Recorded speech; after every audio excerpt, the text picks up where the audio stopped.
Première épître de Paul aux Thessaloniciens, chapitre 2. Car vous-même, frères, connaissez notre entrée chez vous, qu'elle n'a pas été en vain, mais même après que nous ayons souffert auparavant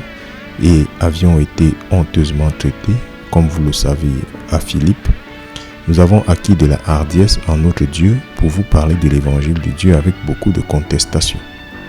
Car notre exhortation ne comprenait ni tromperie, ni impureté, ni ruse, mais comme il nous a été permis par Dieu de nous confier l'évangile, oui, certainement nous parlons, non comme plaisant aux hommes, mais à Dieu lequel éprouve nos cœurs. Car nous n'avons à aucun moment utilisé de paroles flatteuses, comme vous le savez, ni un prétexte de convoitise, Dieu en est témoin. Ni n'avons recherché la gloire venant des hommes, ni de vous, ni encore des autres, lorsque nous aurions pu être à charge en tant qu'apôtres de Christ, mais nous avons été aimables parmi vous, comme une nourrice chérit ses enfants, étant ainsi affectueusement désireux pour vous. Nous étions disposés à vous communiquer non pas l'évangile de Dieu seulement, mais aussi nos propres âmes, parce que vous nous étiez chers. Car vous vous souvenez, frères, de notre labeur et notre peine, car nous adonnant nuit et jour, parce que nous ne voulions pas être à charge à aucun de vous, nous vous avons prêché l'évangile de Dieu. Vous êtes témoins, et Dieu aussi, comment saintement et justement et irréprochablement nous nous sommes comportés parmi vous qui croyez. Comme vous savez bien que nous avons exhorté et réconforté et chargé chacun de vous, comme un père le fait pour ses enfants,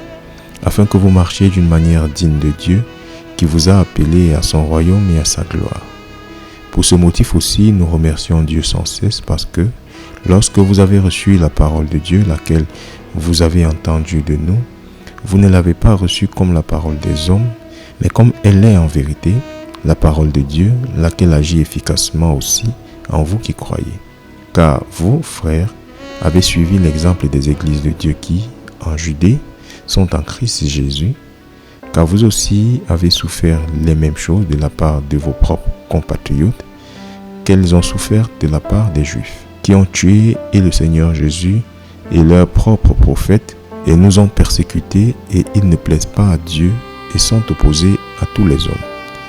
nous empêchant de parler aux gentils afin qu'ils puissent être sauvés, pour remplir toujours plus la mesure de leurs péchés, car le courroux est venu sur eux jusqu'à l'extrême. Mais nous, frères, étant tenus éloignés de vous pour un court moment de votre présence, et non de cœur, nous avons essayé avec grand désir d'autant plus abondamment voir votre visage. C'est pourquoi nous serions venus à vous, c'est-à-dire moi, Paul, une fois et voire deux, mais Satan nous en a empêchés,